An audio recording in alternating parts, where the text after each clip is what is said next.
ওকে ওকে, good evening, সালামু আলাইকুম। আমি রাহাত। আমার এখানে সাকিব ভাই আছেন, ওনাকে সবাই চিনেন। আর আছে জাকির। এইটা ওর আই আন্ডারস্ট্যান্ড ফার্স্ট টাইম কোনো একটা পাবলিক অ্যাপিয়ারেন্স ইউটিউবে। তো জাকির হচ্ছে আমার ক্যাডেট কলেজ ব্যাচমেট। হাউএভার আমরা তিনজনই এখানে ক্যাডেট। অনেক আলাপের সাথে একটু ক্যাডেট আলাপ হবে। তো আমি জাকিরকে দিয়ে দিচ্ছি, ওভার টু হিম। ও আজকে সাকিব ভাইকে, ওর অনেক কোয়েশ্চেন আছে, এগুলো করবে। আর এর মধ্যে থেকে আমরাও কিছু অ্যাড করব। তো শুরু হয়ে যাক। Zakir, over to you. Okay, thank you Rahat, thank you. আসসালামু আলাইকুম সাকিব ভাই। সাকিব ভাই, আমার প্রশ্ন হলো যে আমরা তো আমেরিকায় থাকি অথবা কানাডায় থাকি, মানে বাংলাদেশে থাকি না। তা আমরা অনেক মানে কি পড়ালেখা করার চেষ্টা করি। তা অনেকে ধারণা করে যে এটা একটা স্টিল বর্ন কালার রেভলিউশন হয়েছে বাংলাদেশে। তা ওইটা যদি আমরা অনুমান করি অথবা মানে অ্যাজিউম করি যে এটা একটা কালার রেভলিউশন, রাইট, অনেকবার চেষ্টা করার পরে 2024-এ সাকসেসফুল হয়েছে। সো উইথ দ্যাট ব্যাকগ্রাউন্ড, আমাদের বড় ভাই অথবা বন্ধু অথবা শত্রু যেটাই বলেন না কেন, America, they will try to balance their interest with India, right? And আমরা ওটা শিকার হতে পারি অথবা ওটা থেকে বেনিফিট লাভ করতে পারি। বাট আমার প্রশ্নটা হলো যে moving forward from now on, right, আমাদের কি করা উচিত? Number one, two what's the word for it? To purify the bureaucracies or different organs of the state from the fascist Army League tools or personnel. Number two, moving forward, as the ex-diplomat, where do you think that we can take steps so that our interests, Bangladesh interests, are also like taken care of or met, right? Because it's a geopolitical game, right? And it's a balancing game. But বর্তমান যা দেখি আমরা বাইরে থেকে, it's not going that way, right?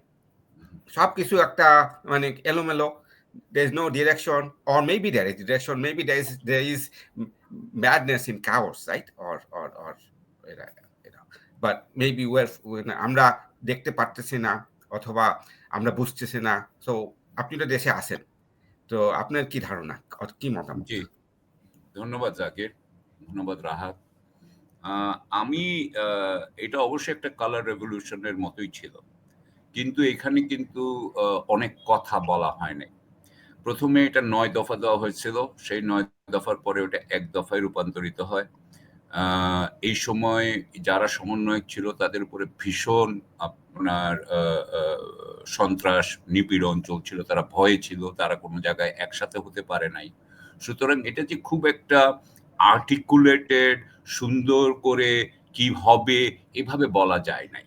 কিন্তু মানুষের ভিতরের যে কষ্ট ছিল 15 বছরের, যে ক্রোধ, যেটা আস্তে আস্তে ক্রোধে রূপান্তরিত হয়েছিল, সেটা কিন্তু ফেটে পড়েছে। সেটা কিন্তু এই সবকিছুর সাম, মানে আমি এটা সবকিছুর যোগফল হয়ে কিন্তু পুঞ্জীভূত হয়ে অ্যাকুমুলেট করতে করতে করতে করতে একসময় সেটা পাস করেছে।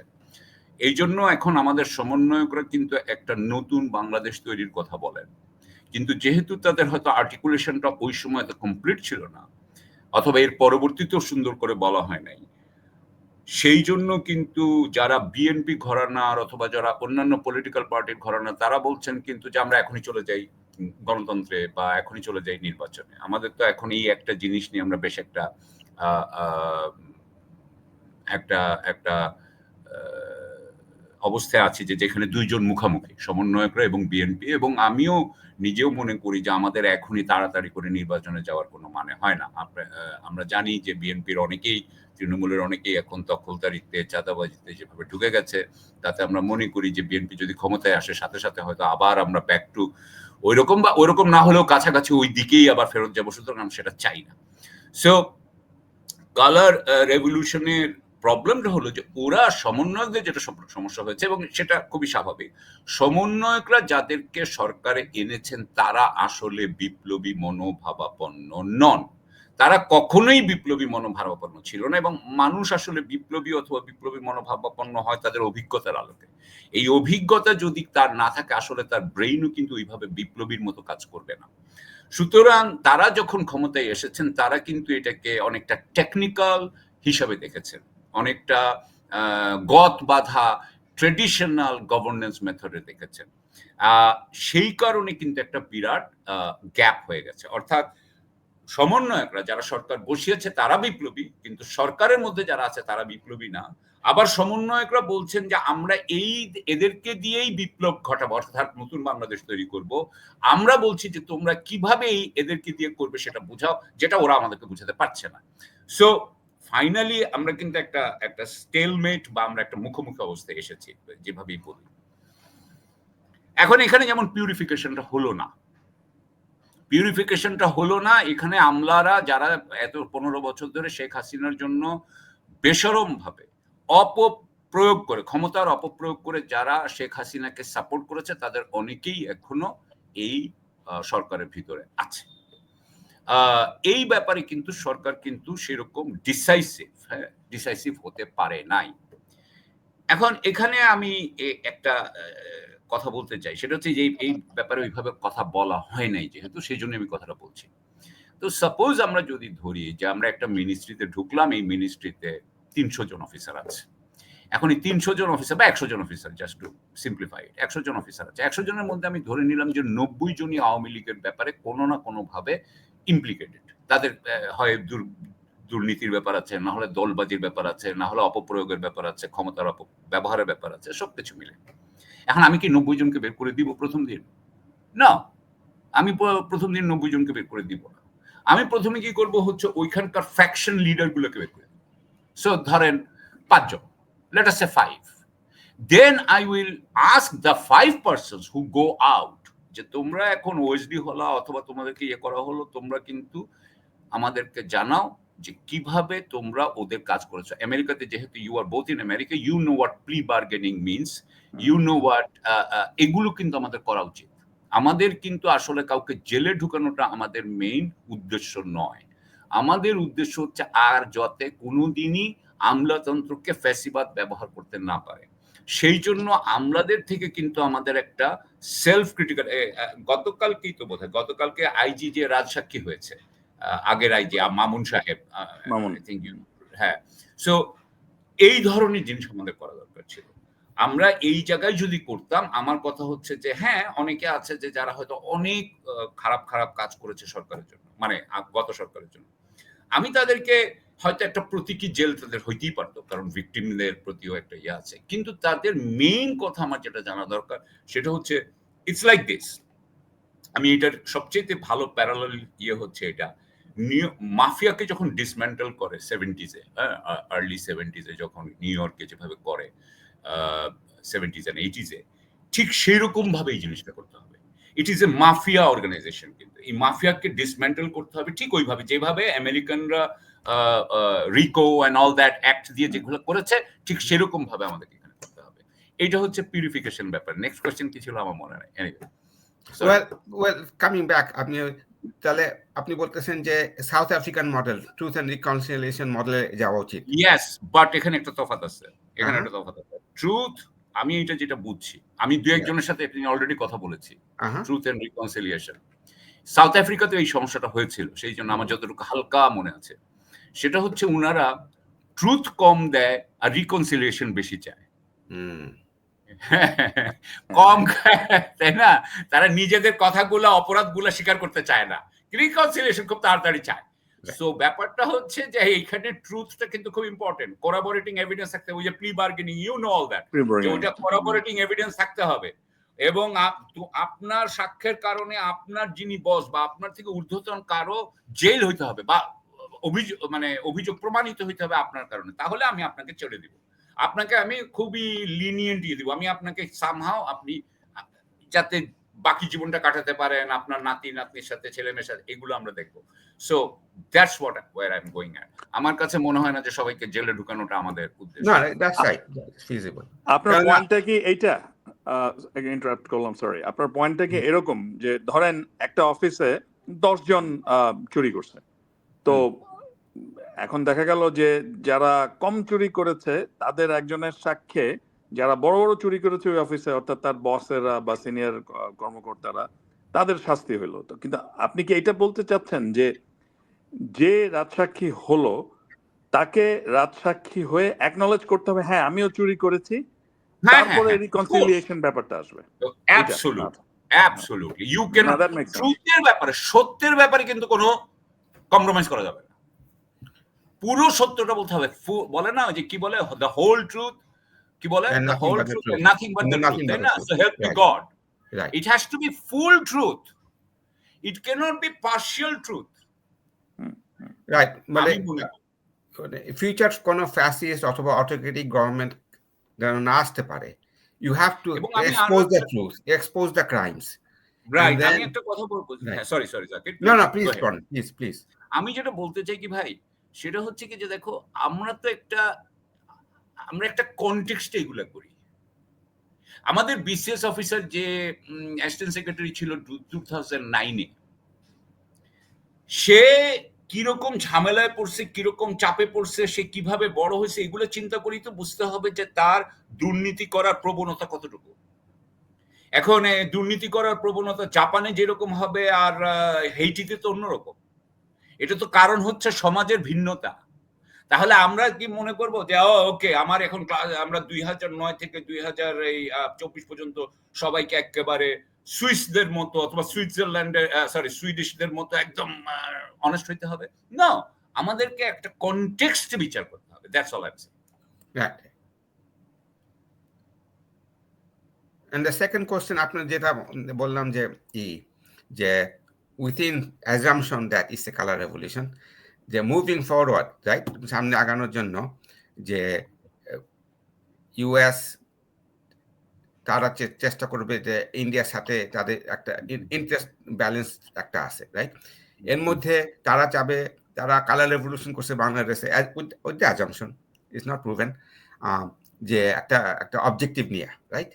They have objective. We don't know what it is. Maybe some people, অনেকে জানে, অনেকে জানে না, আমরা জানি না।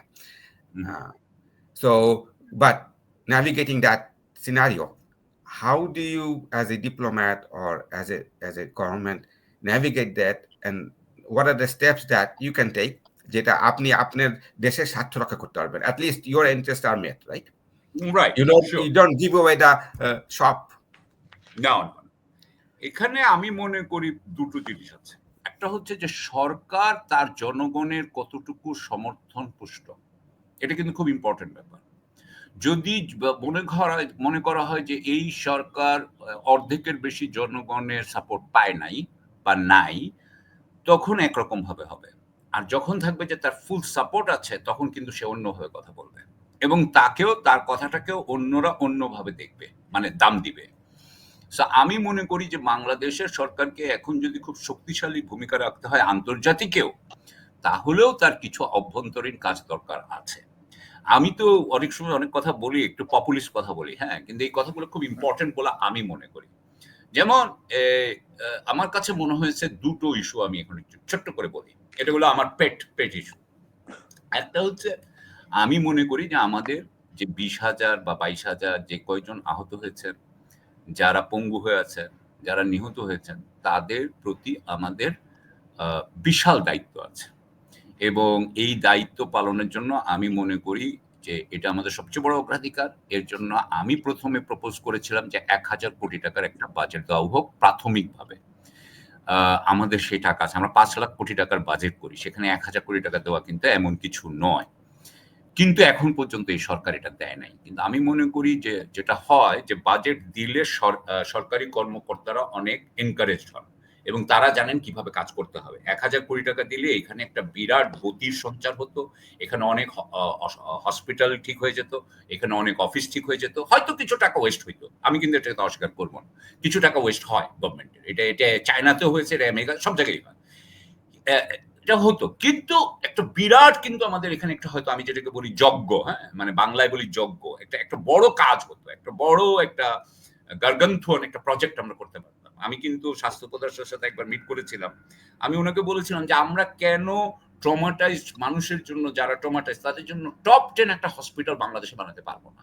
কেন পারবো না? আমি আগে ওই প্রশ্ন থেকে শুরু করি। কিন্তু উনারা ওই অ্যাসপিরেশনে যাচ্ছেন না, উনারা অ্যাসপিরেশনাল নন, উনারা মোর ইনটু এক্সপিডিয়েন্সি। এইটার কারণে কিন্তু ওনাদের সমর্থন কমে যাচ্ছে। সমর্থন কিন্তু আগে বাড়াইতে হবে। এক বলেছি আহতদের ব্যাপারে, এবং সেটার কমিউনিকেশনও দরকার আছে। এই সরকারের কমিউনিকেশন স্কিলের অভাব আছে। দ্বিতীয়, আমি মনে করি এটা because we all brothers, we are from Bangladesh, you know the আমি একটা ছোট্ট জিনিস এটা বুঝতে পারি না কেন মানুষ করে না। সেটা হচ্ছে গিয়ে যে আমাদের যারা আরবান পুয়ার, এরা কিন্তু আমাদের পুয়ার সেকশনের মধ্যে one of the worst of. কারণ গ্রামের পুয়ার হয়তো খেতে পায় না, কিন্তু গ্রামের পুয়ার কিন্তু এত খারাপ পরিবেশও থাকে না।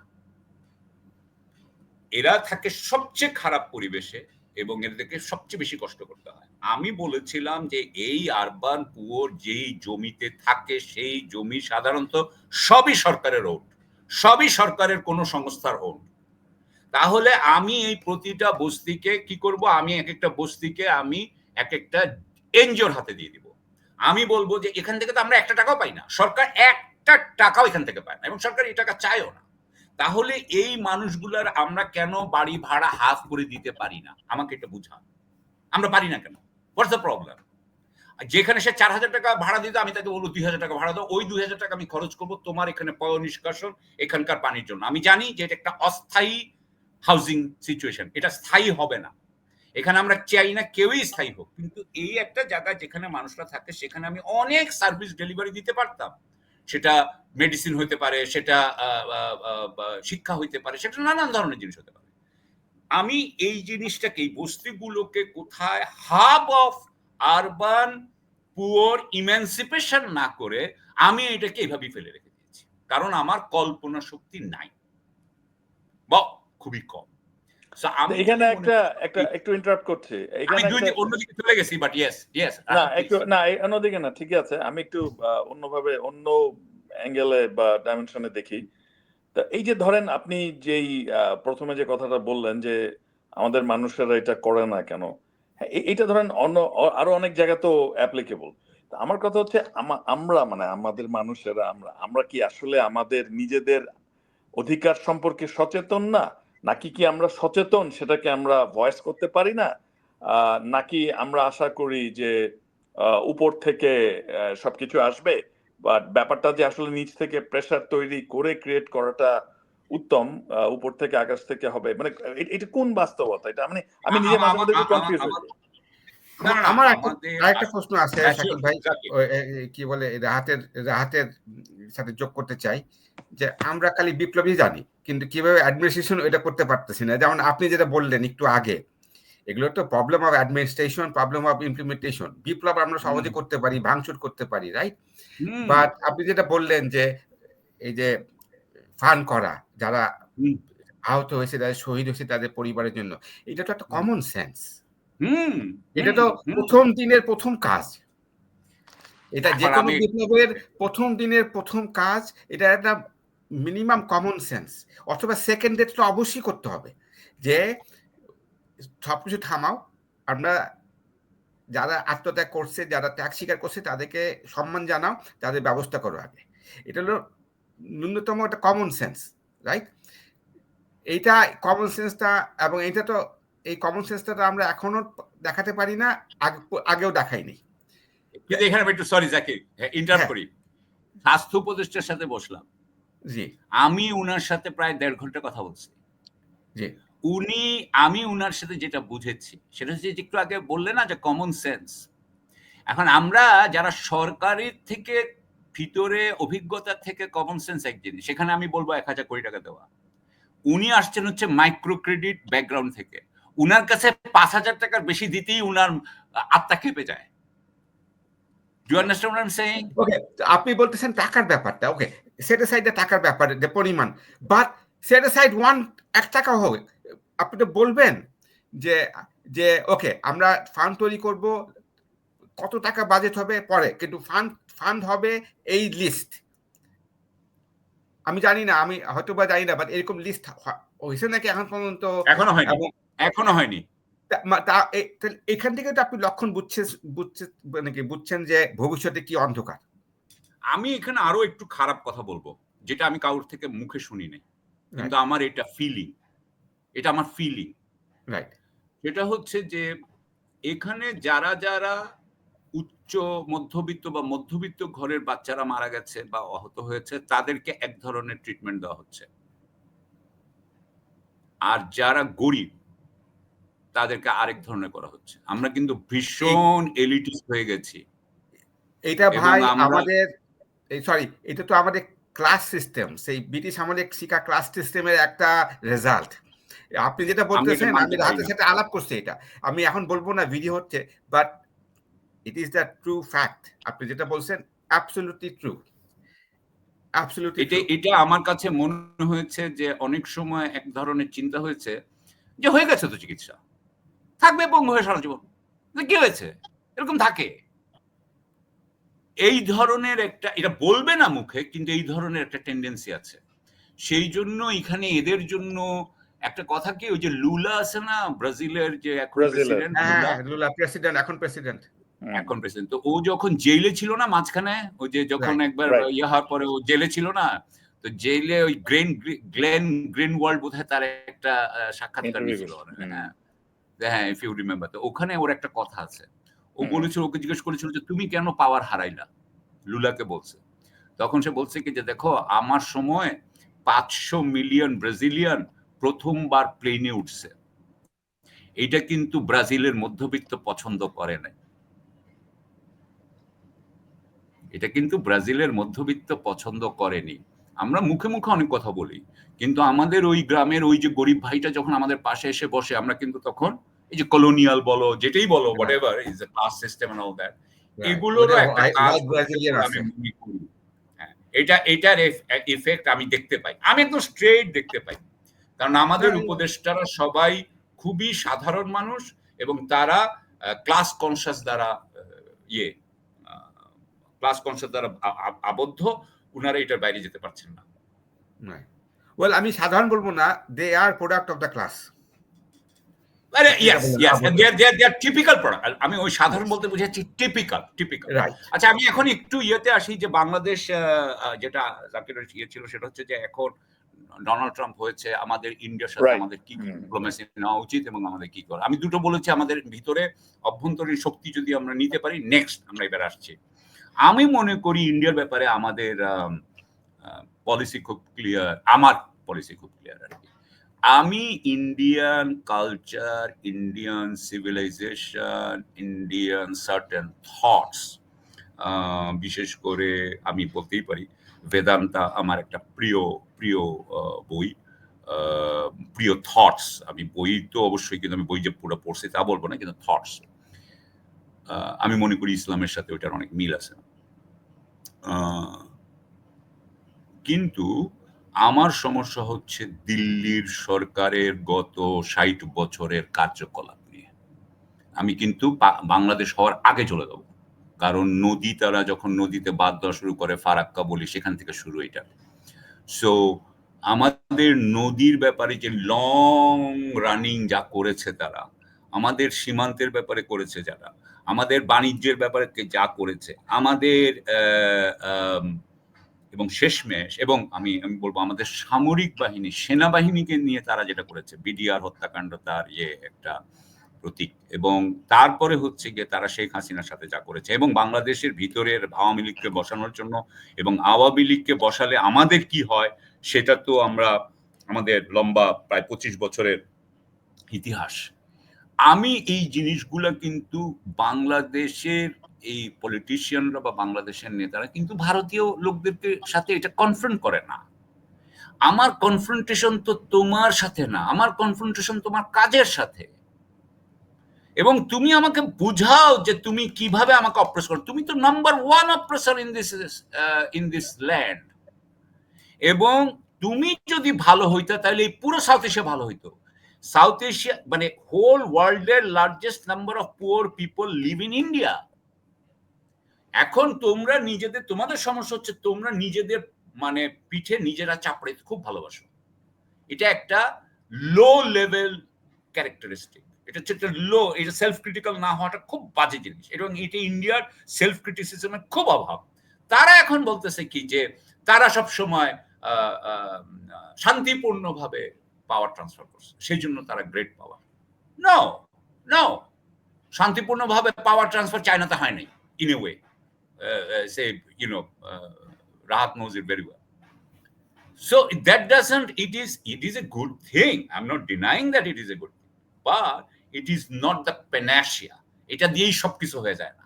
সো আমার কথা হলো কি, ইন্ডিয়াকে না আমরা চ্যালেঞ্জ করি না, ইন্ডিয়াকে আমরা ভালোবাসার জায়গা থেকে চ্যালেঞ্জ করি। ইন্ডিয়ার সাথে আমরা তো একই জায়গার মানুষ আসলে। আমারই তো বাঙালি হিন্দু এখানে আছে, বাঙালি হিন্দু এখানেও আছে, বাঙালি মুসলমান ওইদিকেও আছে, বাঙালি মুসলমান এদিকেও আছে, আমরা তো একই। এটা সীমান্ত তো একটা পলিটিক্যাল তৈরি করা হয়েছে, বাট আমরা আমাদের আত্মসম্মান যে পাইনি, আমাদের প্রতি যেটা করা হয়, এটা আমি সারা জীবন এই ব্যাপারে আমি খুবই ভোকাল ছিলাম, এবং আমি বুঝি না বাঙালি কেন ভোকাল না, আর বাংলাদেশি বাঙালিরা কেন ভোকাল না। কারণ এই ভোকাল যদি আমরা না হই, তাহলে আমরা কিভাবে কলকাতা বলি বা ইউপি বলি বা দিল্লির ওপিনিয়ন চেঞ্জ করব? আমরা করবো কিভাবে যদি আমরা কথা না বলি? আমাদের তো বলতে হবে যে তোমরা যখন শেখ হাসিনাকে আমাদের উপরে বসিয়েছ, এর থেকে ওয়ার্স্ট অপরাধ বাঙালির সাথে আর কেউ করে নাই, কেউ করে নাই।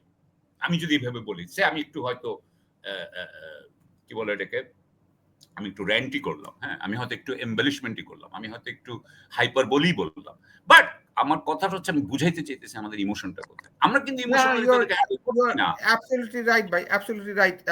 এবং এটা দোষ হলো আমাদের জাতির, মানুষের। আমাদের জাতি বলবো না, আমাদের জাতির থেকেও বড় কথা হচ্ছে যে এখানে রাহাত একটু আগে বলেছিল না যে আমরা কেন কথা বলি না। আমাদের একটা আমাদেরকে ছোটবেলা থেকে বলা হয় চুপ করো, আমাদের ছোটবেলা থেকে বলা হয় প্রশ্ন করো না, এত প্রশ্ন কিসের, প্রশ্ন যত করবা তত ভালো, প্রশ্নই সব, উত্তর নাথিং, উত্তরের কোনো দাম নাই, প্রশ্নের দাম সবচেয়ে বেশি, এটাই তো পণ্ডিতরা বলে। আমাদের এই কালচারটাই নাই। এক্স্যাক্টলি, মানে টু চ্যালেঞ্জ অথরিটি ওই কালচার নাই, যে না এই কালচারটা হইতে হবে। আমরা ছোটকালে স্যার যা বলে তাই সত্য, মসজিদে মোল্লা যা বলে তাই সত্য, রাইট? অথরিটি যা বলে তাই সত্য। আমরা কিন্তু অনেক বিপ্লব করছি, কিন্তু at the end of the day authority যা বলে তাই সত্য। আপনি যেটা বললেন, কখনো কোনো অথরিটিকে চ্যালেঞ্জ করবা না। আমার ক্যাডেট কলেজ 6টা বছর গেছে এই অথরিটিকে চ্যালেঞ্জ করতে। ভাই ক্যাডেট কলেজ আমার ও রাহাতের আব্বার সাথেই হইছে, his father was my principal, এবং কি যে ফাইট তখন করছি উনার সাথে, স্যারের সাথে কত ফাইট যে করছি।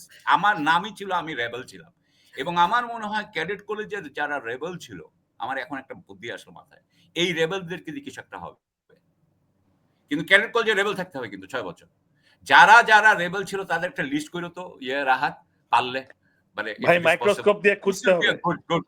যারা রেবেল ছিল তারা সবাই ম্যাক্সিমাম দেশের বাইরে অথবা দেশে থাকলে তারা, তারপরেও এটা আমার মনে হয় it's a good circle to make.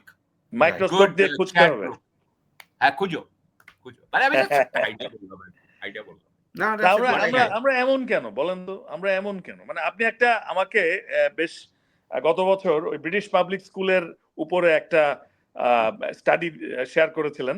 ওখানে পাবলিক স্কুলের উপরে যেটা বলছিল যে ওখানে না আপনার 95%ই হচ্ছে তারা কিছুই করে না, 3% হচ্ছে যে তারা আপনার মানে ফেইল, তাদের হচ্ছে ফেইলিয়ার পুরোপুরি। হ্যাঁ, আর 1% বা তার কম হচ্ছে রেবেলস আর কি, বা তারা আর কি আপনার মতো। তো আমি পরে ওই ছাঁচটা, ওই ফরম্যাটটা বাংলাদেশে আমার আন্ডারস্ট্যান্ডিং এর, ক্যাডেট কলেজের আন্ডারস্ট্যান্ডিং এর উপরে বসাইলাম, দেখলাম যে ইয়েস, এটা সত্যি, এটা সত্যি, রাইট। আমাদের প্রথম কথা হচ্ছে যে ক্যাডেট কলেজ তো তৈরি করছে কনফর্মিস্ট বানানোর জন্য, absolutely, as a to teach and groom boys or girls, whatever, to become tools of the state, to never challenge authority. That's the main objective. If you want creativity, if you want imagination, then you don't go to cadet colleges. It's an oxymoron. It's an oxymoron. Correct. It's an oxymoron, right? You cannot expect... You're right, Zakir. Please continue. Right. If you want to become a thinker, then you have to have আপনার একটা environment লাগবে যেখানে you are encouraged from ছোটকাল থেকে আপনাকে encourage করা হবে যে প্রশ্ন করো, আপনি যেটা বললেন, coming back to you, right? We're looping back to you, যে প্রশ্ন করো এবং কোনো প্রশ্নই বোকা প্রশ্ন না, প্রশ্ন করো, রাইট? কিন্তু আমরা যারা ক্যাডেট কলেজে পড়ছি, I don't know how lucky I was, or Rahat বেঁচে গেছে, আপনি বেঁচে গেছেন, but because we didn't we eat the propaganda, we knew what the propaganda was. You rebelled, I kept my mouth shut, I played the game. আমি এটা কিনি না, কারণ আমি এটা করি, কারণ হচ্ছে কি ক্যাডেট কলেজ আমি জাস্ট একটা ছোট্ট করি আমরা, সেটা হচ্ছে কি ক্যাডেট কলেজের ইয়েতে চলে গেছে, ওকে রাহাতকে যেটা বলেছিলাম, আসলে ক্যাডেট কলেজ বানায় হচ্ছে গ্রুপ অফ নার্সিসিস্টস, সাইকোপ্যাথস। এরা যাদেরকে বানায় তারা আসলে হয়ে যায় জনগণের থেকে বিচ্ছিন্ন, তারা সব ক্যারিয়ারিস্ট হয়। এবং এটা কিন্তু খালি ক্যাডেট কলেজের জন্য না, এটা ব্রিটিশ পাবলিক স্কুল বলি অথবা আমেরিকান প্রাইভেট স্কুল বলি, অ্যান্ডোভার বা যেরকম এরকম অনেক আছে, আমেরিকাতেও আছে, যেগুলোর থেকে আইভি লিগে যায়, same thing, it is the same thing. এটা হচ্ছে গিয়ে একটা নেটওয়ার্ক তৈরি করা হচ্ছে। So you are a part of network, এবং এই নেটওয়ার্কে থাকতে হলে কতগুলো টার্মস এন্ড কন্ডিশনস মিট করতে হবে। সেটার মধ্যে ছিল জাকির যেটা বললো যে we have to be doing the authorities job. So অথরিটির জন্য আমরা অথরিটির কাজ করে দিব। সো এইখানে রেবেলিয়াসনেসের একটা সমস্যা আছে, এটা তারা অ্যালাউ করে না বা এটাকে করে। কিন্তু আরেকটা জিনিস আছে, এটা তো হচ্ছে কিন্তু আমরা ইউকেতেও যেটা, সেটা বাংলাদেশেও হলো, কিন্তু আমাদের দেশে আরেকটা এক্সট্রা আছে, সেটা হচ্ছে যে আমরা বাঙালি মুসলমানরা কিন্তু দুই দিক থেকে অত্যাচারিত হয়েছে। প্রথম অত্যাচারিত করছে বাঙালি হিন্দুকে, কিন্তু ইংরেজরা বুঝিয়েছে যে তোমরা এখন আমাদের কাজ করবা কিন্তু চুপ করে থাকবা। হিন্দুরা কিন্তু আমি বই পড়েই বলতে চাচ্ছি, এটা উইলিয়াম হান্টারের বইতেই আছে, যে ভারতের হিন্দুরা কিন্তু ব্রিটিশ রাজত্ব কাইন্ড অফ মেনেই নিয়েছিল, মানে সাধারণভাবে, কিন্তু মুসলমানদের মধ্যে এটা সমস্যা ছিল। এবং বাংলাদেশ যেটা বাংলাদেশ, এখানে পিনাকি বলে যেটা, এবং ইট ইজ কারেক্ট, যে বাংলাদেশ আসলে ব্রিটিশ রাজত্ব দেখে নাই, তারা জমিদারি রাজত্ব দেখছে। এবং জমিদারি রাজত্ব যেটা ছিল সেটা হচ্ছে চুপ করে থাকবা, চুপ চুপ, কোনো কথা নাই। কারা জমিদার হয়েছে? তারা কি খুব লার্নেড লোক ছিল? তারা কি খুব গ্রেটলি এস্টিমড পিপল ছিল? না, তারা তো গ্রেট পণ্ডিত ছিল না। তো তাহলে তারা তো ওইভাবেই, এবং অনেক সময় তো জমিদারও এখানে যেত না, ওই গোমস্তা টমস্তা কি কি থাকতো তারাই চালাইতো সবকিছু। উনি তো কলকাতায় বসে বসে নাটক দেখতেন। সো আমি বলতে চাচ্ছি যে আমাদের 200 বছর 300 বছরের যে আমরা যে পেজেন্ট ক্লাস থেকে, তো আমরা তো এটা Bengali Muslim is a peasant class, পেজেন্টরা তো সারা 200 বছর ধরে শোষণের, মানে সবার দ্বারা শোষিত হয়েছে, সবাই তাকে বলছে চুপ। এইখান থেকেই আমাদের এই চুপ, আমি মনে করি। সুতরাং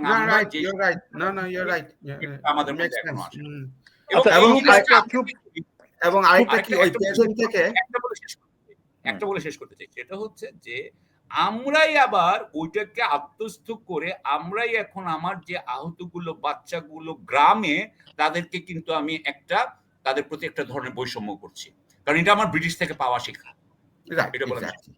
মানে আপনি যেটা বলতেছেন যে present is transitioning to elitist. Right? Now, we're filling in the gap with elitist. Right? Has become class conscious. Yes. Exactly. Yeah. আমি একটু বাইরে যে বলবো, without the, but if you, আপনি মনে করেন যে British elitist, right? Elitist যারা, they had one thing, they had knowledge. They want to rule the world. To rule the world, you have to be the biggest SOB in the world. Right? Right? So for that, you need knowledge. Yes. Skills. We are, right. You need skills. You need competence. Exactly. You need character.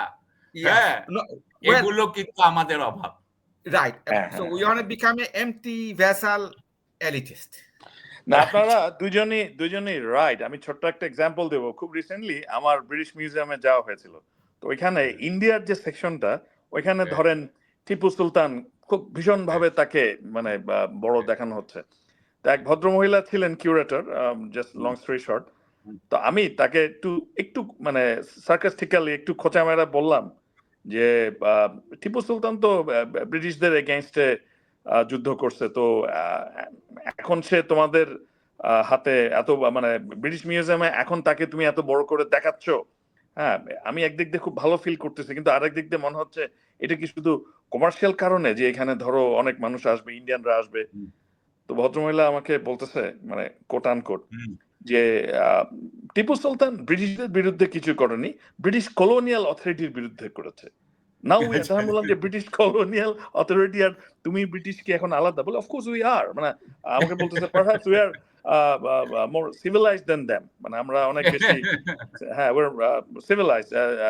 The folks who went to India from England, the then British empire, তারা ওরকম মানবিক ছিল না, এসব বললো। ওইটা তো মনে করি যে অমৃতসর ম্যাসাকার আগে তো ইস্ট ইন্ডিয়া কোম্পানি ছিল বেসিক্যালি। হ্যাঁ হ্যাঁ হ্যাঁ, Then the Queen took over, right? Because at that, because but I want to come back to Saquib bhai যেটা বলছেন যে Indian hegemonical aspiration, right? আপনি যেটা বললেন যে বাঙালি মুসলমান, হিন্দু মুসলমান, well if you think about this, right, যে and আমি অত আইডিয়া নাই আমার, but if I মানে বাইরের থেকে আমি যেটা বুঝি যে ইন্ডিয়ান একটা নলেজ, একটা ক্লাস নলেজে আগাই গেছে, right? They have hegemonical aspiration, right? এবং তারা বাংলাদেশকে একটা ব্যাকওয়াটার মনে করে বেসিক্যালি, রাইট? রাইট নাও এবং আপনি যেটা বললেন নদীগুলা বাদ দিয়ে ওরা 12টা বাজাই দিছে, ইকোলজিক্যালি 12টা বাজাই দিছে, that's because they don't care. It's a backwater. Huge economic loss. Exactly. Huge economic loss. Right. So as a Bangladeshis, how do we counter that? Right? ওইটাই আমাদের করতে হবে। And আমাদের মানে কারণ যে সমস্ত করতে হবে, we have to boycott Indian products economically. We have to hurt them. আমার ইয়াটা And হলো we have to become, আমি একটা শেষ করি ভাই, we have to be more aggressive. We have to be more aggressive so that they know that something is going in the backwater, something is happening, and we have to pay attention, right? Because আমি যেটা মনে হয় যে respect comes up from strength, not from weakness, right? So if you have somebody, a big brother or big neighbor, they will always think of you as a backwater, right? A way station, right? But you want their respect, you want something from them, then it has to come from a position of strength, right? So we have to, মানে আমাদের এমন কিছু করা উচিত যে আমাদের strength দেখানো উচিত, depending on what it can be any kind of strength, right? Financial হোক অথবা any kind of sector, that they take notice, okay, they are strong. It's like Trump, he likes strong men, right? Trump যদি ধরেন, Trump, he likes nasty people, strong people, right? if you আপনাকে যদি সে week মনে করে, then you're a loser, ওইরকম আর কি, এটা human nature. আমি একটু অন্যভাবে বলবো কথাটা, কারণ আমার ব্যক্তিগত পার্সোনালিটি ভিন্ন। আমি অ্যাগ্রেসিভ হওয়া একদমই পছন্দ করি না। ওকে আমি নিজে সুফি, আমি নিজে মিস্টিক, কিন্তু আমি একটা জিনিসের জন্য সারা জীবন যুদ্ধ করে যাব। I will fight you to death. If you are for injustice and if I am for justice, I will fight you to death. কথা খুব ক্লিয়ার। আমি মনে করি ট্রাম্প সাহেব অ্যাকচুয়ালি, এটা বাংলায় বলতেছি, কিন্তু উনার ভিতরে আসলে, আমি একটা কথা বলি, ট্রাম্প সাহেবের বাদ দিই, কে উইনার হইতে চায়? এটা যেহেতু ক্যাডেটদের মধ্যে কথা বলছি, তখন আমি এই কোশ্চেনগুলো করি, কারণ বাইরের এগুলো কোশ্চেন অনেকে বুঝে না। কে উইনার হইতে চায়? আমার একটা প্রশ্ন আছে, কে উইনার হইতে চায়? Please answer. It depends on your definition of winning. Who wants to be a winner? Who wants to win? The person who is a loser in his heart, he wants to win. He has a need for winning. If I think I am a winner and আমি মনে করি সবাই কেউ বুঝেই না, তা আমার win করার দরকারটা কি? আমি তো winner. I am a winner, এমনি আমি উইনার। আমি সবসময় উইন করি, আমি লুজিং এর ভয় করবো কেন? কারণ উইন করতে গেলে আমি যদি টেনিস চ্যাম্পিয়ন হই, আমি কতগুলো গেম হারাবো না? আমি কতগুলো সেট হারবো না? অবশ্যই হারাবো। Right losing is not issue. Losing এর জন্য আমাদের দেশের মানুষ লুজিং নিয়ে বেশি ভয়। Losing is perfect, losing is the best teacher, losing is the best teacher. এটাকে বলে ভাবমূর্তি। ভুল না করলে শিখবেন কেন? হ্যাঁ, আমি আমি বলতে চাই আমাদের মেইন প্রবলেম হচ্ছে আমাদের থিঙ্কিং, আমাদের নিজের সম্পর্কে। আমরা যদি মনে করি আমরা চরিত্র মেনটেন করব, এটা একটা সৎ চরিত্রের দেশ হবে, উড়ে যাবে সবাই, উড়ে যাবে সবাই। আমি একটা কথা বলি, ওই সমস্ত দেশের সাইজে কিছু ম্যাটার করে না। ভিয়েতনাম কি চায়নাকে কেয়ার করে? ভিয়েতনাম কি চায়নাকে কেয়ার করে? পারলে আসো যুদ্ধে, আসো যুদ্ধ করবা, একবার তো করছিল, আবার করবা, আসো আমরা আবার যুদ্ধ করবো। We will die, 50% of our people will die, so what, but you will also die. আচ্ছা, একটা স্টেটমেন্ট, একটা আই এম সরি, একটা স্টেটমেন্ট একটু বলেন আমাকে, ঠিক করে দেন তো ইফ আই এম রং। আমার মাঝে মধ্যে মনে হয় কি যে বাংলাদেশে আমাদের জীবদ্দশায় একটা দেশে একটা সময় একসাথে এত লোক কেমন করে মানে হয় কিছু বলে না, আর তা নাইলে অনৈতিক হয়। আপনি এই স্টেটমেন্টটা কিভাবে দেখেন? এটা একটা আমার অনেকগুলো লোক, আবার আমি একটু, আচ্ছা, একটা দেশে কোন একটা সময়ে একসাথে এত লোক কি করে এত অনৈতিক হয় অথবা অনৈতিকতার প্রতিবাদ করে না? এটা আপনার কি মনে হয়? এটা আমার কাছে মনে হয়, আমি কয়েকদিন ধরে ইবনে খালদুনের একটা শব্দ নিয়ে খুব হয়ে আছি। হ্যাঁ, এটা আমার মাথায় ঘুরতেছে, এটা হচ্ছে আসাবিয়া। তো আসাবিয়া হচ্ছে ট্রাইবাল ক্ল্যানিশ থিঙ্কিং। ও বলতো যে ইবনে খালদুন তো বেদুইন আর স্টেট, এই সিটি নিয়ে কথা বলছে তখন। হ্যাঁ, তাদের মধ্যে তফাৎ দেখে বলছে। সো বেদুইনদের মধ্যে আসাবিয়া আছে। আসাবিয়া বলতে আমরা যদি এখন একটু ইয়েতে বলি তাহলে বলবো group collective spirit. Collective spirit, যেই দেশের কালেকটিভ স্পিরিট বড় তিনি বলেন সেই দেশ বড় হবে, যেই দেশের কালেকটিভ স্পিরিট কম তারা ক্ষতি হবে। এবং এদিক দিয়ে যেহেতু ইবনে খালদুনের কাছে মুসলিম ইতিহাস ছিল বা আরব ইতিহাস ছিল, যে আরবরা যেরকম যত কম সময় যত তাড়াতাড়ি সবাইকে হারিয়ে দিয়েছে আর কেউ পারে নাই। এবং সেখানেই এটা যে সিটিকে সবসময় যেটা হবে, উনি বলতেছেন কিছু মার্জিনালাইজ পিপল আসবে, এসে তারা কি করবে, সিটিকে ধ্বংস করে দিবে। কারণ কি, সিটি এতদিনে লাক্সারিতে ল্যাক্স হয়ে গেছে, আর মার্জিনালাইজ পিপল যারা হার্ড লাইফ থেকে আসছে এবং তারা কিন্তু এসে এদের যুদ্ধে জিতে যাবে। তাহলে ইন দ্যাট সেন্স আমি মনে করি যে আমাদের যেটা কথা ছিল, রাহাত যে কথাটা বললো যে এক এক সময় আমরা কেন এত লোক অনৈতিক হয়ে যায়, এত লোক কেন ওইটার প্রোটেস্ট করে না, তারপরে কেন করে, এটাই হচ্ছে আসাবিয়া। আমাদের যখন আসাবিয়া থাকে না, আমাদের যখন কালেকটিভ স্পিরিট থাকে না, তখন আমরা একা একা একা একা সবাই বিচ্ছিন্ন হয়ে যাই এবং আমরা কাউকেই কেউ ইয়ে করি না। এখন এটা কখন হয়, কেন হয়, সেটা তো আরো বড় ইস্যু। যে আমি যদি এইভাবেই বলি কথাটা, যে 1970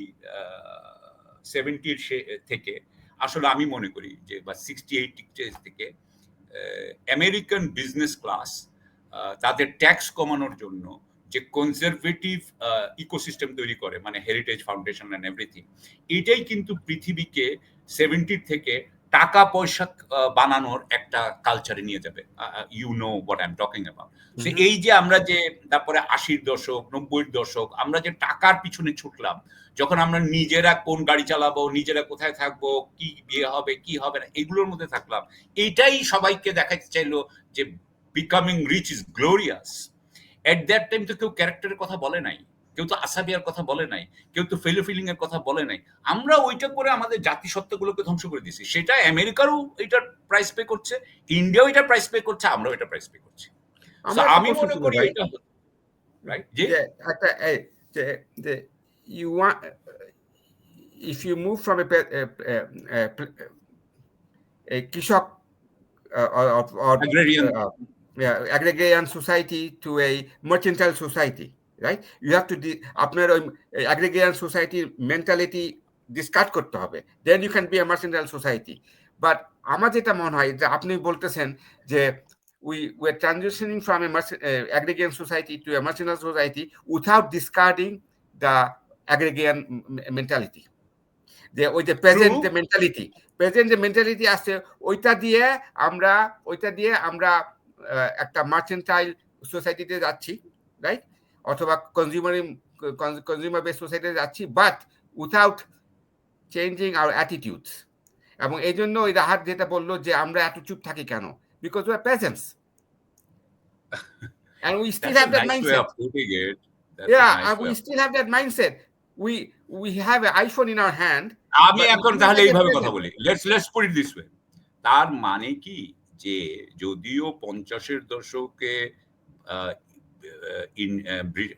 America industrialised, totally industrialised 50s let us say, তাহলে 50s হওয়ার পরে তারা যখন 60s 70s তারা যখন অলিগার্ক হতে চাচ্ছে, সেটাকে কি আমরা কি এইভাবে দেখবো যে আগে 200 বছর আগে 300 বছর আগে যেভাবে মানুষ লর্ড হইতে চাইতো, জমিদার করতে চাইতো, অনেকগুলো জমি দখল করতে চাইতো, ঠিক সেইভাবে এখন মানুষ চাইতেছে ক্লাউড জায়গাগুলো দখল করে নিতে, রেন্টাল আমি তৈরি করে নিব, আমি ব্যাংক আমার ওন থাকবে, আমি ভিডিও প্ল্যাটফর্মগুলো বা ইন্টারনেট প্ল্যাটফর্মগুলো আমি ওন করব। Is that what you are talking about?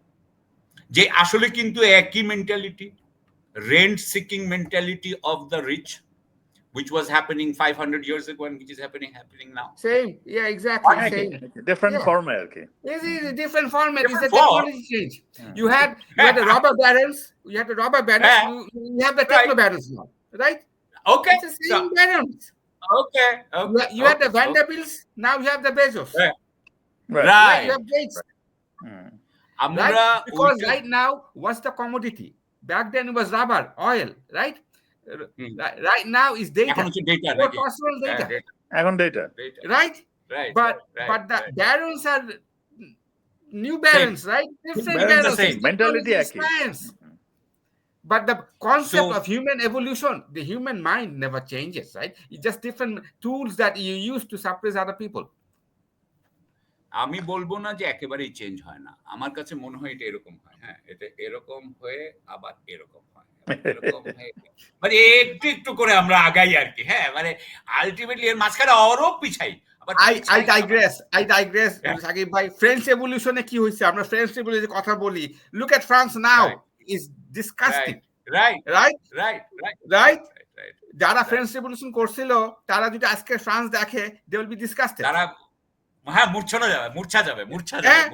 Right. So I digress on your point. It's human nature. Right. That's human nature. আপনি রাশিয়ান রেভলিউশন দেখেন, Russian revolution, it was against আমাদের এই কথাটাই এখানেও আসছে যে আমরা 5ই আগস্টে জুলাই অগাস্ট বিপ্লবে যেটা হলো সেটা হচ্ছে গিয়ে একটা কাইন্ড অফ অ্যাবারেশন। এটা হচ্ছে গিয়ে খুব কম সময়ের জন্য আমরা রোমান্টিক হই এবং আমরা অ্যাক্ট করি, তার বেশিরভাগ সময় আমরা রিঅ্যাক্ট করি, আমরা সেখানেই আসি আর কি। Exactly. That was a reaction to something bad. বেশি আমরা রিঅ্যাকশন বেশি, অ্যাকশন কম আর কি। রাইট। আরেকটা কি যেটা আমি আমেরিকায় দেখছি, কানাডা দেখছি, যে if you have an idea, right? If you have an idea anywhere in government or in private enterprise or anywhere, if you have an idea, then especially in the US, they judge you by the idea, not by your age, color, or color to ase ekhono kore, but at least they'll judge you by your idea, right? They will not say ei puski polata ki bolteche. Right? You're right, which is opposite in Bangladesh. Absolutely. Right. So the value of the value of ideas is not supreme আমাদের দেশে, right? আমাদের দেশে idea কোনো মূল্য নাই। Right. Idea কোনো মূল্য নাই। আছে কি আপনি জানেন কি আছে, এটা বললে সারা রাত লাগবে। ওই সেই আগে বলছিলাম না, যেই দেশে প্রশ্ন করাকে এনকারেজ করা হয় না, সেখানে আইডিয়ার কি দাম থাকবে? রাইট। সো মানে এখন যারা ক্ষমতায় আছে আছে, Professor Yunus to 84 years old, right? Yeah. Right? You can't change him. I know, but there's so much he can do, right? No, he can't. He's so much he can do. Exactly. Yeah, and the people who can do, that are young, আমার বয়সী, আপনার বয়সী, we can be administrators at the best. We can be administrators. Final, right? 10 বছর আছে যে আমরা হয়তো guide করতে পারি, আমাদের উইজডম হয়েছে, কিন্তু কাজ ওদেরকেই করতে হবে। রাইট, বিকজ আমরা তাহলে উইজডম মানে কি, যে উইজডম মানে কি, যে আমি কোনো একটা কাজ করলে আমি বুঝবো যে এটার ভুল হলে কি করতে হবে, how to rectify, that's wisdom, right, to me at least. But young যারা আছে, they have to lead the way. But যেটা বললাম যে যে ওদের আইডিয়ারই কোনো মূল্য নাই, তাহলে কি করবেন? তাহলে কি বিপ্লব আমার মনে বেহাত? আছে না, বিপ্লব বেহার না না, ইস এ স্টেপিং স্টোন, রাইট, আস্তে বিপ্লব আস্তে হবে। বিপ্লব বেহাত হয়েছে, এটা আমি স্পষ্ট করে বলবো। আমি একবারই তো সচিবালয়ে গেলাম, আমার দেখে মনে হয়েছে এই বিপ্লব বেহাত হয়ে গেছে। এটা আমার ফিলিং এর ব্যাপার, এটা আমি ফিল করতেছি, এটা আই ক্যান সো বেহাত হলো, কিন্তু এটা ছাড়া হয়নি। এটা এটা একেবারে এটাকে আবারও ফেরত আনা যাবে বলে আমি মনে করি, যে কাজটা আমরা এখানে করছি ঢাকায়, আমরা এটাকে আবার ফেরত আনতে চাই। সুতরাং এখানে একটা ফাইট চলতেছে, আমার মনে হয় না যে ফাইট এত তাড়াতাড়ি এটা রিজলভ হবে। এটা আমরা একটা গ্রুপ চাচ্ছে যে এই সরকারকে আহ, আহ, এই সরকারকে খুশি করে নিজেদের আখের গোছানো, আরেকটা গ্রুপ চাচ্ছে হচ্ছে এই সরকারকে সরিয়ে দিয়ে বিএনপিকে এনে আখের গোছানো। আমরা দুইটার একটাতেও নাই, আমরা নিজেদের আখের গোছানোর বিজনেসেই নাই। আমরা চাই এই সরকার বিপ্লবী হোক, এবং আমরা চাই যে যখন এই সংস্কারগুলো শেষ হবে তখন নির্বাচন হবে, কিন্তু সংস্কারগুলো কিভাবে হবে, কি পরিকল্পনা, সেটা সম্পর্কে আমরা স্বচ্ছ ধারণা চাই, যেগুলো ব্যাপারে আমাদের সরকার আমাদের সাথে একটু পাওয়ার দেখাচ্ছে আর কি। হ্যাঁ, একটু পাওয়ার দেখাচ্ছে, একটু দেখাচ্ছে যে দেয়ার দা সরকারে কেউ যদি ঠিক মতো সরকারি, আসলে এটাও আল্লাহর একটা দেওয়ার জিনিস, সবাই কিন্তু পাওয়ারের চর্চা ভালো করে করতে পারে না। পাওয়ারের চর্চা করা এটাকে it's a specific skill. Specially আপনি যদি ওল্ড গার্ড দিয়ে কিছু নতুন কাজ কি করাবেন? ওল্ড হ্যাঁ, গার্ড, এবং এবং আমি একটা মজার জিনিস, ওল্ড গার্ড। ওল্ড গার্ড না, ওল্ড গার্ডের থেকে আমি নিজের যে লাইফে যেটা দেখছি, হ্যাঁ, যেটা আমি করি না এবং অন্যরা করে, হ্যাঁ, সেটা হলো কি, বাঙালি কি হয়, এটা হচ্ছে বাঙালি মুসলিমের কথা বলতেছি, মানে বাঙালি মুসলিম মানে বাংলাদেশের বাঙালির কথা বলতেছি। তারা একটু কিছু পাইলেই তাদের ভাবসাব বেড়ে যায়, ভীষণ ভাবসাব বেড়ে যায় ওরা, মানে তো because they don't know how to handle power. Power, যে পাওয়ার পাবে সে আরো বিনয়ী হবে। আমি তো ওইভাবে কথা বলি, একজনকে যদি আমি কাউকে বকা দিতে চাই তখন আমার ভয়েস আরো নেমে যায়, এবং নামতে নামতে নামতে নামতে আমি তখন হয়তো যত কঠিন কথা বলবো তত ভয়েস কম। তখন হয়তো বলতে হবে যে, একসময় বলতে হবে যে ভাই আমার আর কোনো উপায় নেই, আপনাকে ফাঁসিতে ঝুলাতেই হচ্ছে। এবং এটা তখন হয় হাসি মুখেই বলে দিয়ে শেষ করতে হবে, করে বলতে হবে ভাই বিরিয়ানি খাবেন না কি খাবেন, কি করবেন আমি তো বুঝতেছি না, আপনার ছেলে মেয়ের জন্য কি করবো সেটাও বুঝতেছি, করে দিব একটা কিছু, কিন্তু আপনার সরি আপনাকে যেতে হবে। মানে what I'm trying to say is যে আপনাকে কিন্তু ভাবসাব দেখানোর কোনো জায়গা নেই, বিনয়ী হন, মানুষের সাথে কথা বলেন, মানুষেরকে পাওয়ারকে মানুষের হেল্পফুল বানান। আপনার পাওয়ার দিয়ে আপনি মানুষের জীবন কত সুন্দর করে দিতে পারেন। আমি একটু আগেই বলেছি আরবান পোরদের কি করা যায়, করে। That's how you exercise power, not by showing আপনি কে আমি কি হনুরে। ভাই, বাংলাদেশে বিনয় হচ্ছে দুর্বলতার লক্ষণ, বুঝছেন? বাংলাদেশে বিনয় হচ্ছে দুর্বলতার লক্ষণ। এই জন্য আমি জি স্বাস্থ্য উপদেষ্টাকে বলছিলাম যে আপনি আসার সাথে সাথে আপনার উচিত ছিল নাটের গরু 3টাকে ফালাই দেওয়া, স্ট্রেট। আপনি ফেলাবেন সেক্রেটারি, আপনি ফালাই দিবেন সেক্রেটারি, তারপর আমি দেখি না অ্যাসিস্ট্যান্ট সেক্রেটারি, ডেপুটি সেক্রেটারি আমার সামনে, আমি তো খুবই বিনয়ের সাথে ফেলে দিব, তারপর দেখি কি করেন। আমি এটা করছি, করার পরে যখন প্রথমবার এটা করি তারপরে সবাই সব সোজা। ইনারা তো এটা করতে পারে না, এই জন্য কেউ সোজা হচ্ছে না। হ্যাঁ, এইটা কারেক্ট অবজারভেশন। আচ্ছা, আমাদের সময় প্রায় শেষ হচ্ছে, একটা কুইক জিওপলিটিক্যাল প্রশ্ন করি, জাকির যদি অনুমতি দাও। এটা হচ্ছে যে, আচ্ছা ধরেন ইউনূস সাহেব বুঝলাম যে আমেরিকার সাথে তার রিলেশন ভালো, এখন ট্রাম্প আসলে কি হয় সেটা আলাদা, কিন্তু আমি যে জায়গাটায় অসুবিধাটা দেখি, আমেরিকার সাথে ভালো টার্মসে থাকতে গেলে যেহেতু আমেরিকার ইন্ডিয়াকে খুশি রাখতে হয় চায়নার কারণে, তো আলটিমেটলি আমেরিকার সাথে থাকতে হলে আপনাকে অনেক সময় ইন্ডিয়ার অনেক অনৈতিক এবং অন্যায্য দাবি বাংলাদেশকে হয়তো মেনে নিতে হতে পারে।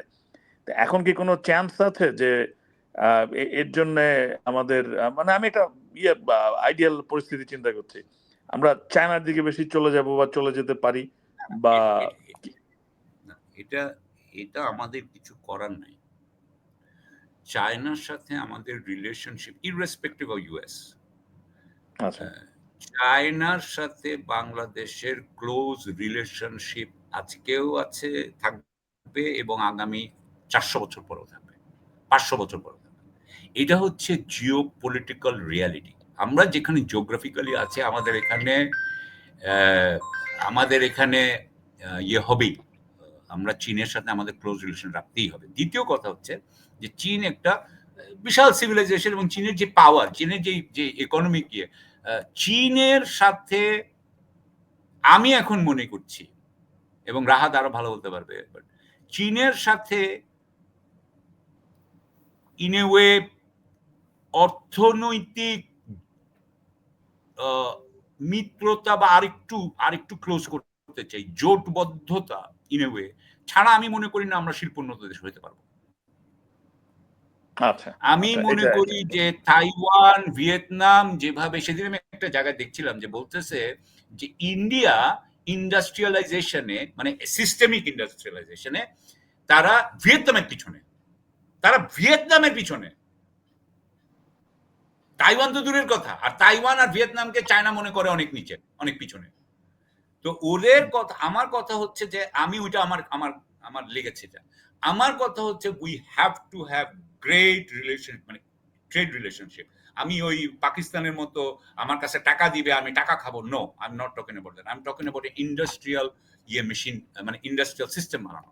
এখানে আমাদের চায়নাকে লাগবে এক। দ্বিতীয় কথা হচ্ছে ইয়েস, ইন্ডিয়াকে কাউন্টার করার জন্য আমাদের চায়নাকে লাগবে, তবে আমি এটাও লাগবে। এবং আমি মনে করি যে আমাদের এখন যে অবস্থা, আমাদেরকে চারটা যে পাওয়ার সেট, 4-5টা যে power source, say for example West, China, India and Islamic group, হ্যাঁ ইসলামিক, আমি ওভাবে ধরতেছি, আরব ইয়ে, আমাদের এই 4 জায়গার সাথেই ব্যালেন্স করে চলতে হবে। আমরা তো কোনো পক্ষেই পুরো যাব না, এটা যেতে পারি না আমরা, আসলে আমাদের তো প্রত্যেককেই লাগে, এটা তো গ্লোবাল। সো